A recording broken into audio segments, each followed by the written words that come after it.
The incredible, thrilling adventures of The Rock by Michael O'Donoghue.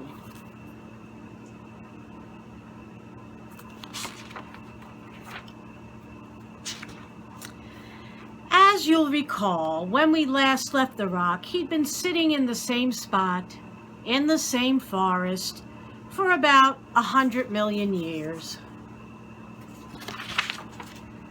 Actually, the life of The Rock, and for that matter, all rocks in general, is somewhat less exciting than most people imagine. For example, during that 100 million years that The Rock had been sitting in the same spot, in the same forest, nothing much of importance had happened.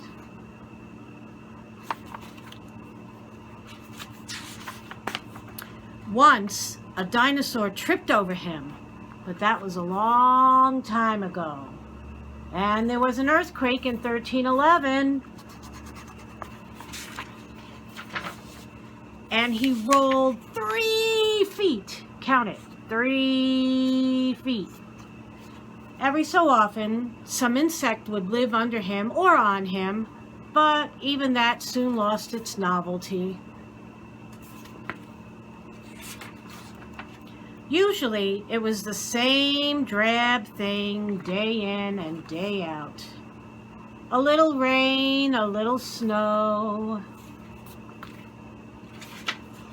a little sun, and an occasional patch of moss, usually on his north side, nothing worth mentioning. Quite frankly, The Rock was bored. Sigh, sigh, sigh. What do you think a rock would sigh like? He had visions of being something else, perhaps a log. Sometimes he dreamt of doing a really exciting thing like being thrown at somebody. Ooh, ooh, ooh. He even worked out the details of how he'd go sailing through the air and smack somebody flap right in the head.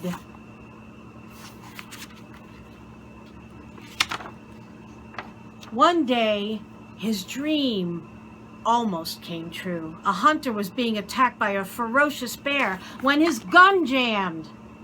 Desperately, he picked up a rock and threw it at the bear. Unfortunately, it wasn't the rock. It was some other rock. That lucky devil, thought The Rock. That lucky devil.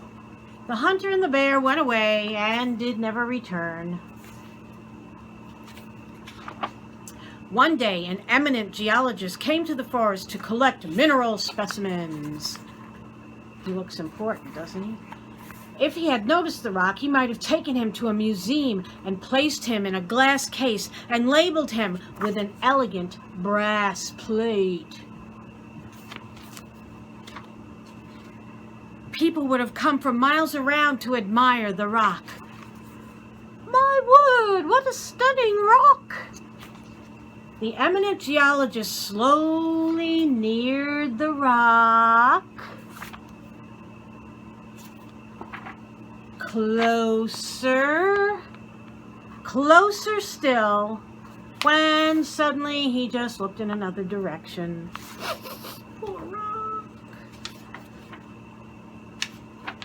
If The Rock could have, he would have shouted, "Hey, look at me, I'm a great rock!"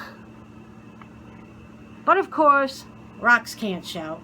And as it turned out, the geologist never saw him. He did find a rock, but it was some other rock. Then the eminent geologist left the forest and never returned. This had been a typical day in the day of The Rock. One morning, some businessmen came to the forest. One pointed to The Rock and said, "Hey, how about this as a trademark for our insurance company?" Another businessman who had traveled a bit replied, "I know a better rock." And they went away. Years passed. One winter, a crew of woodcutters came to the forest and commenced chopping down evergreen trees to be taken into some nice families' homes and become Christmas trees.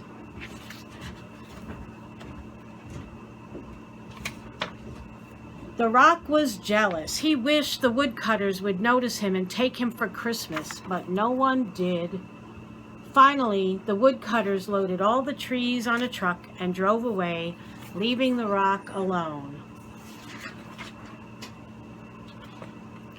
He brooded all night. The next day, 2 little boys came to the forest. They were dressed in rags.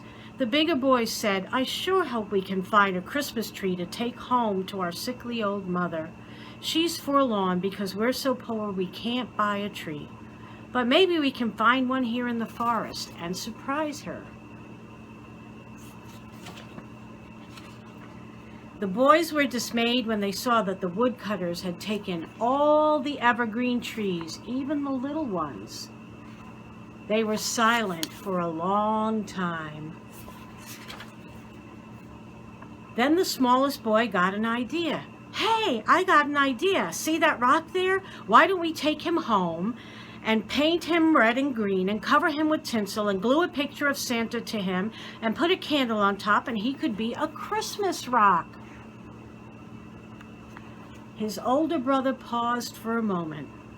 Then he slowly turned his face, brightening, and replied, "A Christmas rock? That's the funniest thing I've ever heard of. You must be out of your head. A Christmas rock."